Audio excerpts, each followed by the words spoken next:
everybody. My name is Queen Anne Cannon. I'm really glad to be here. I know you haven't seen me in a while, but I've been doing other things, and I'm glad to be back, and especially to interview Ann Palmer. She's a fascinating woman.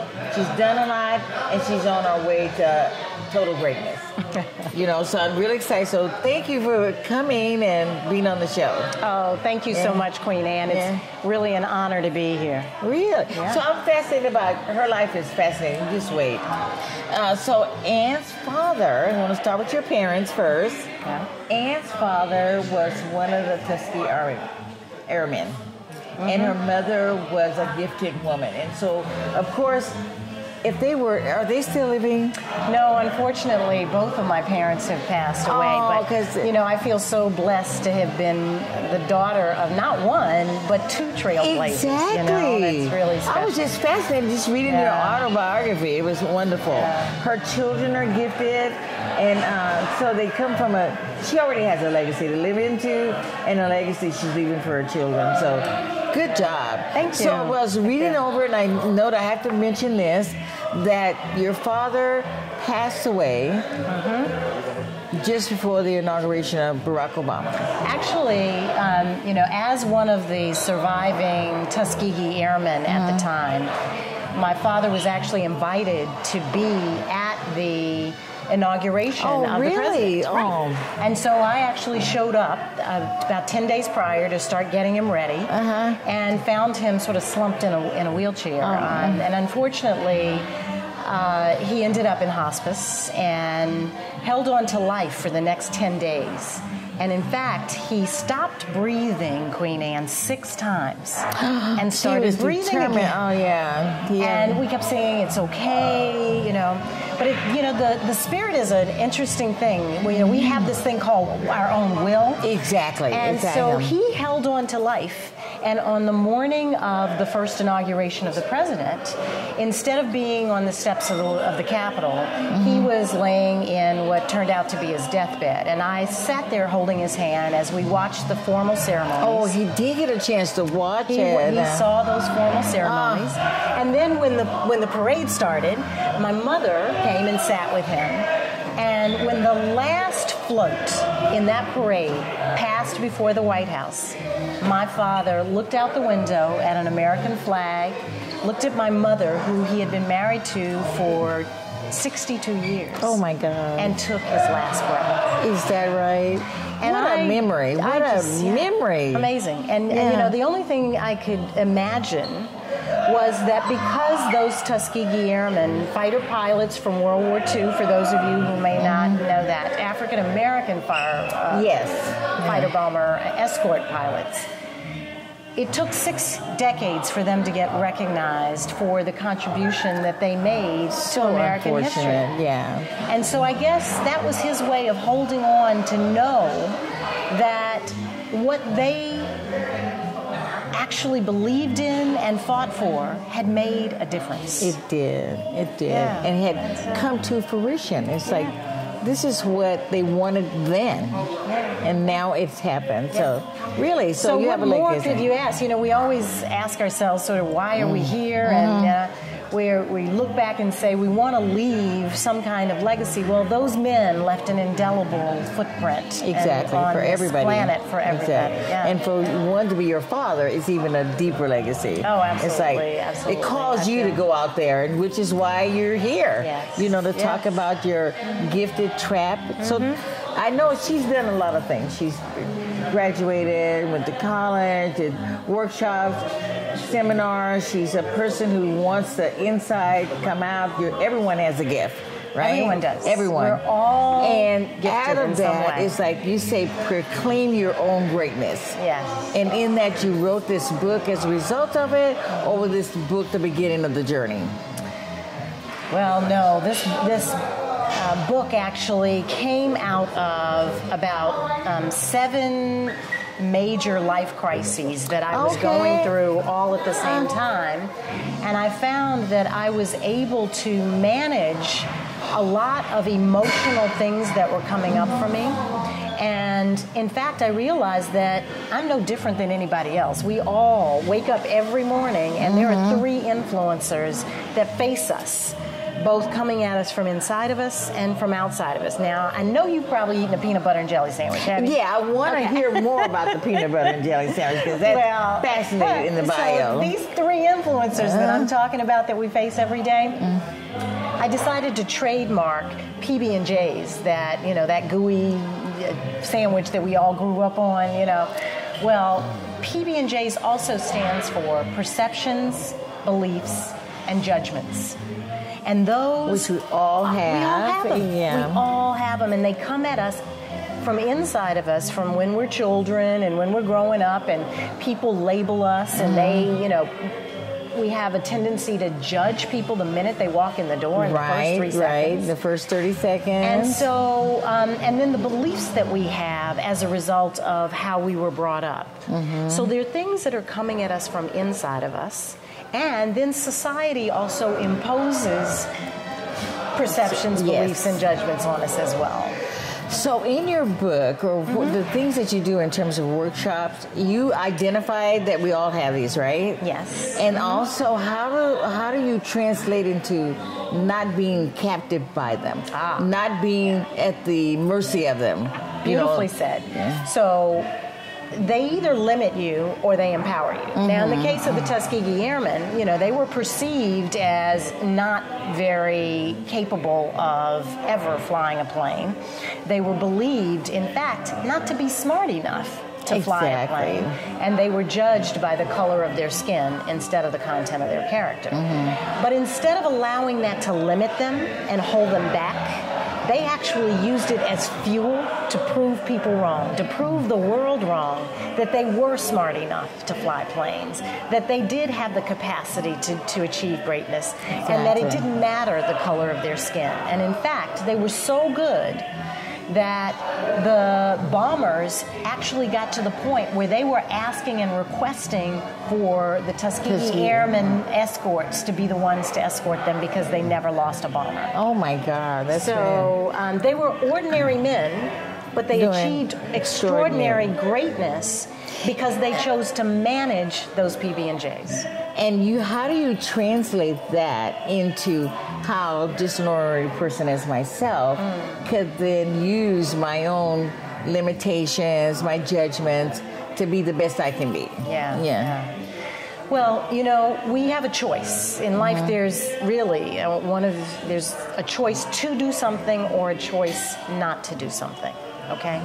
And you have a choice every day. When that voice in your head that says, you know, I'm not smart enough, or I'm not good enough, or I'm not, you know, thin enough, or I'm not pretty enough, or I'm not, whatever that stuff is, you have a choice to let that hold you back or to choose to push through it and say, no, I am good enough.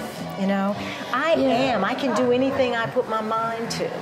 But it's learning to manage those voices in your head that are a result of those PB&Js and using them to propel you forward. So, and what I'd really like to know too, because that sounds, you know, it's like I'm sitting here and saying, yeah, I want to do that, but how does one recognize how they've been limited by their own PG? By their own PB&Js? Yeah. Well, we all know. We have those voices in our heads. I know you have one too, right? You know, that voice that when you wake up in the morning that says, or you're going for a job interview and you are already telling yourself all the reasons why you're not going to get it, okay? Well, start looking at the reasons why you are good. Focus on those things. So what are the things you do better than anybody else? You know what they are. And if you focus on that, those gifts that you've been given, and you choose to use those and empower you forward. You know, I'm looking at, you know, the camera people that are behind the cameras here on this side. They have a unique eye. They know how to capture. They do. Just what the viewer needs. Okay, that's a gift, right? So owning what it is that you know you're good at. You know you're good at being able to tell the stories of what's going on around town in a way that makes the viewers want to hear what they have to say. And that's why you've been doing it for as long as you've been doing it, and have been as good at it as you have. Well, I think I've been doing it forever. That's because I love doing what I'm doing. And that's the secret. Yeah. You find what are the gifts that you have that bring you joy, and you focus on that.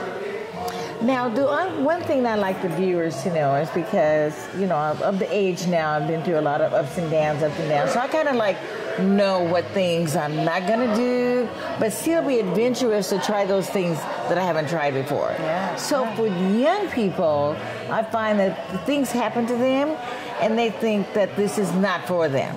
Yeah. Something happens, it didn't turn out well, maybe I made the wrong choice. Mm-hmm. But what you're saying, that may not be the case at all. No, at any point you can claim your greatness.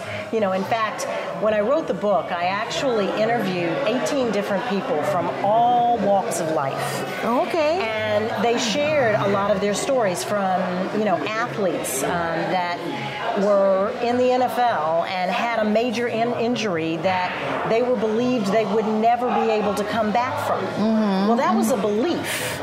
And instead, they chose to use their belief in themselves that they could heal and that if they just did all the right things, they could come back. And they believed it enough that they actually overcame the obstacles, those limiting influences, and actually achieved greatness. Yeah. That's awesome. So there are all kinds of examples in the book. There's another wonderful example of an incredible woman who found herself. She was from Brooklyn and the inner city and had grown up in a community that, you know, she was believed not to ever be able to amount to anything. And found herself as a, you know, young teenager, you know, 16 years old, in prison over a misdemeanor, you know. And she made a conscious choice to turn her life around. Yeah. And when she came out, she overcame all of the obstacles. She got her GED. She then went on and got her degree in college. She went on and got her master's. And now she's the head of the prison system in New York City. Oh, my God. So we can take adversity. We can take those PB&Js and turn them around. You just have to make a choice somewhere in there. You have to just choose. Now, I know you do this all over the world. You do it for companies. You do one-on-one coaching. So what are some of the steps you go through? Like if you were going to come into an organization or a company and transform the employees there. So that company is not focused just on profit making, but way outside of the limitations they have now. Well, this is the Silicon Valley, and, you know, I mean, it's all over the news, you know, diversity in the Silicon Valley, is there enough of it, and all of that. And so those oftentimes inside of companies, there are perceptions, beliefs, and judgments that are running rampant, and people are not even paying attention to what's happening. That people are making judgments about their colleagues. They form perceptions about them and don't encourage them to, you know, expand and grow or keep them limited in some form or fashion.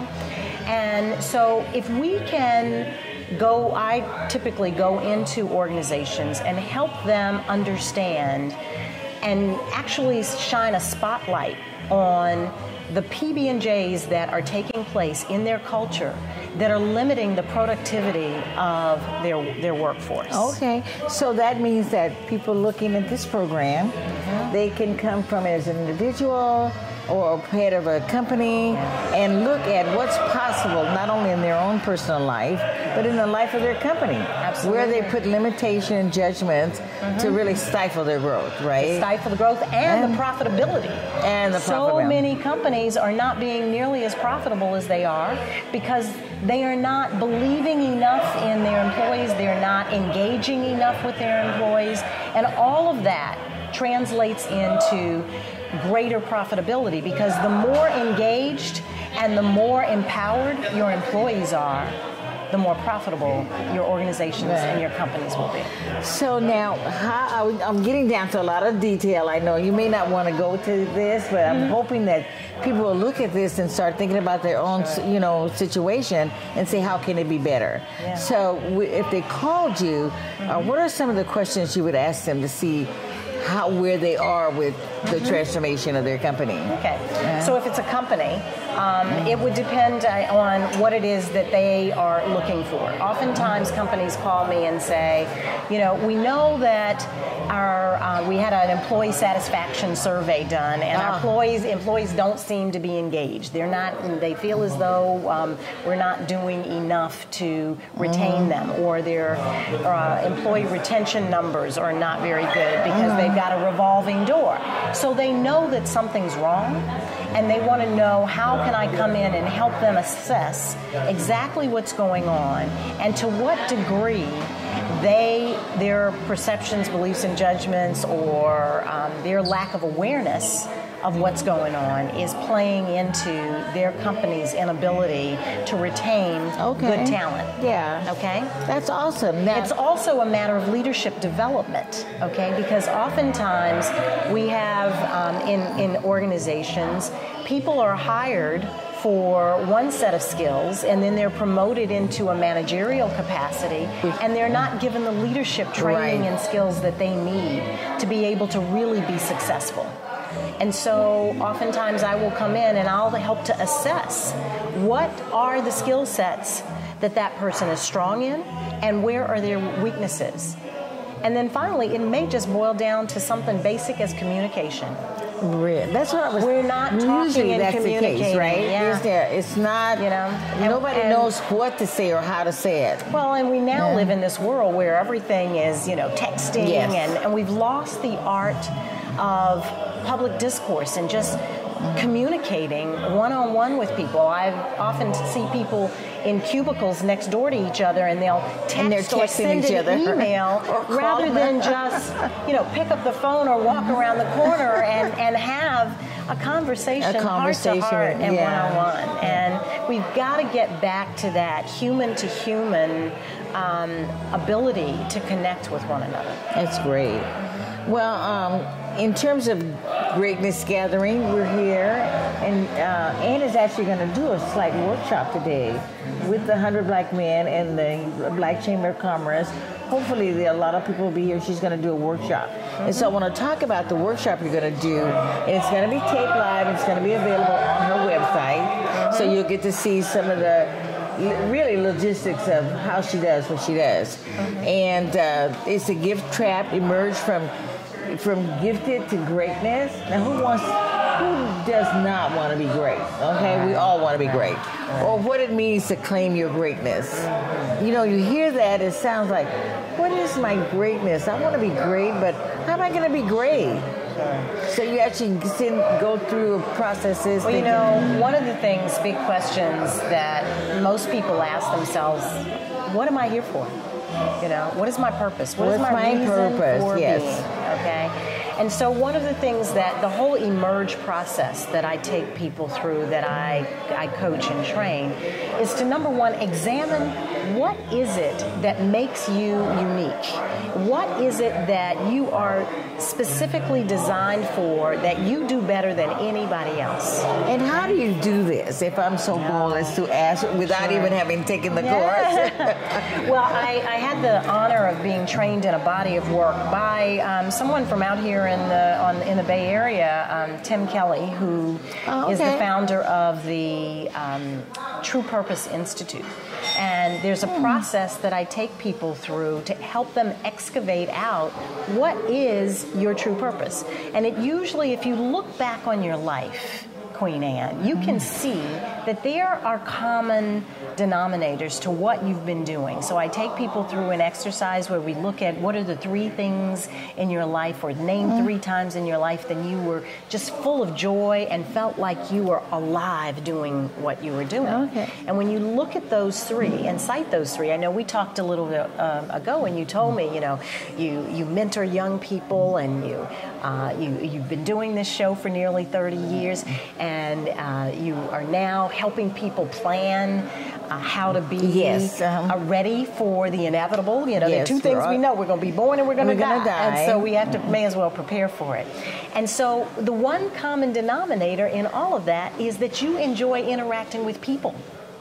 Okay, yes, that's true. Okay? That's so true. your purpose on this planet has to have something to do With with people. connecting and communicating and preparing people for something. Okay. Okay. Now I was able to just extract that out And- of about a 2 or 3 minute I mean, conversation really, with you. didn't talk very long at all. We didn't talk long, So that's but I can very- already see that the essence of who you are as a person and your purpose for being on this planet is to connect with people and to help them make themselves better in some way. Exactly. So you hit the nail on the head on that one.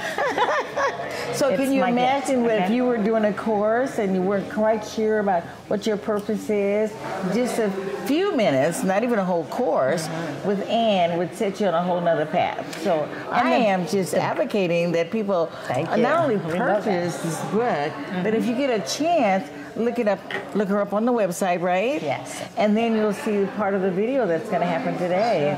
Get an insight for yourself. Yeah. Well, the book is available. It's went #1 on a bestseller on Amazon. Oh, so is it #1? Okay. It was a #1 bestseller. I don't think it's #1 ranked right now, Okay. but when I launched it, it did make it as an Amazon bestseller. It also is available on my website, which is www.AnnPalmer.com, and that's Ann with an E, ANNE, Palmer, PALMER.com. So if you go there, you'll see there's a little click here. You can order the book, and the beauty of ordering it on my website is that you get a personalized copy. I'll actually really? autograph it and wow, send that's it great. off to you. So that's one of the advantages over the Amazon purchase. So hopefully So you you'll- get the autographed copy. Yeah. So who does not want an autographed copy of the author themselves? So Right, that's sure. a great indication. Yeah.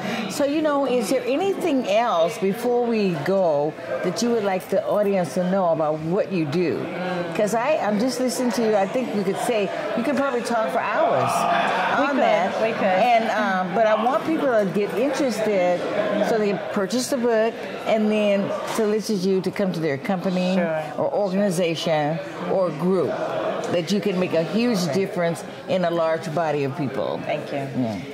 Well, if you or your organization are in a place where there's a fogginess and you're unclear about how do you take your business or yourself to the next level so that you can, in fact, achieve the greatness that you know that you're capable of, I invite you to contact me, www.annpalmer.com, and there's a place right on that website where it says contact, and you go there and fill that out, and we'll get back in touch with you. But what I'd love to be able to do is to take you through the Emerge process, where we examine what is possible, figure out a way to maximize the gifts and talents within your organization or within you as an individual. And then we engage with that internal GPS, that internal knowing within your company. It may be your vision, your values, and we get clear on how to reframe these PB&Js that are limiting yourself or your employees from really stepping out and engaging and fulfilling all that is possible.